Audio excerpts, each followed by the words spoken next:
Hey guys, it's Tim and Shana from Punk Rope. Happy New Year. Today we are going to revisit something called the box jump, which is one of the more athletic steps.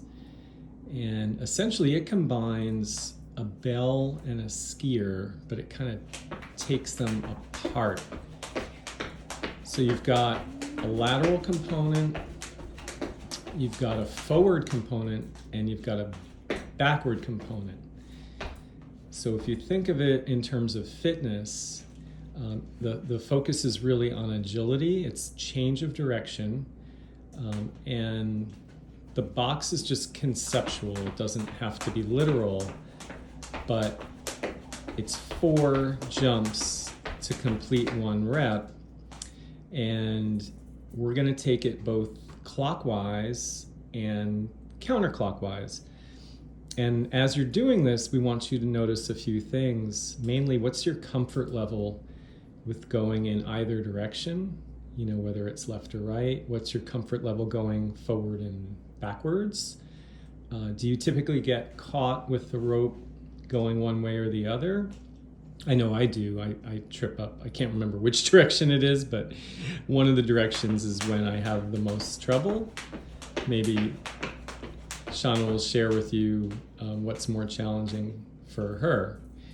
But I think yeah, going sideways would be challenging. Either left or right? If you have a dominant hand that tends to throw the rope in one direction. Yeah, then right. Then you're trying to jump. So and your hands don't go with you. Then... Right. So if Shauna's jumping to her right, but she tends to throw her rope to the left, she's going to get caught on the right foot. There you go. There it is. Yeah. So as you guys are practicing this, just pay attention to all these different things, but let's break it down for you. First of all, we are using our 5mm rope, classic handles. We no longer have red, but we've got 4 other colors. Secondly, it may be helpful, we don't have tape here, but it may be helpful for you to use chalk or tape to outline your box. It's not necessary, but some people find it. It's really a challenge to see if you stay in the lines. Yeah, that's true. But then it's really hard to see if you stay in the lines because you may be looking out at eye level. Like so the box in your head can't miss. Exactly. But let's look at the 4 parts of this move. So first, do a few basic bounces just to loosen up. And no rope is always a good way to start a new step, just to get familiar with the footwork. So we've got a little flex, soft knees, good posture. And then depending on where you start or how you want to do this, one of the jumps will be forward. Okay, and so we are accelerating into it and then decelerating. Because as soon as you land, you're then going to be going laterally, right? If you go forward, you're going lateral, and then you're going back, and then you're going lateral, and then forward, right? So the 4 jumps completes the box. Now you don't have to do it that way. Instead of going forward at the start, you could go lateral at the start. Yeah, so Shana could go to right, then back, then lateral, and then forward. Or she could go backwards to start this off. Back, lateral, forward, lateral. I change directions too. Yeah. And that's a great way to do it, is to change direction after each box, right? Each box is 1 rep. You don't have to do that either. You could keep going the same direction for a prescribed number of reps, or you could set your timer for 30 seconds or whatever, and then go the other direction, but we do want you to balance this out. So that would be no rope at all. And we could try this with the rope to the side, just to get the feel of the rope swinging. So we've got 2 handles in 1 hand. Whether it's your right or left hand, doesn't matter. And as you're doing this, you're trying to keep good control of the rope is swinging forward, and if the rope hits our foot, then we know it's sliding in, and we have to adjust our wrist or our elbow position, or both.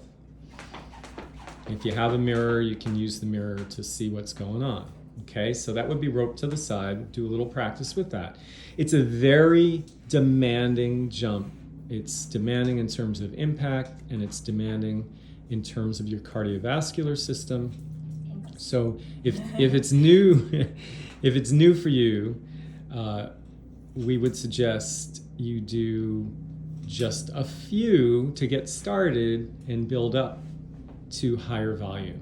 Great to do when you have a brand new pair of sneakers. Yeah, nice and grippy. Okay, so now we're going to open up the rope. It's going to start behind our calves, and Shana's going to go which direction? She's going to go forward, lateral, back, and lateral. So here we go. 1, 2, 3, 4. 1, 2, 3, 4. 1, 2, 3, 4. 1.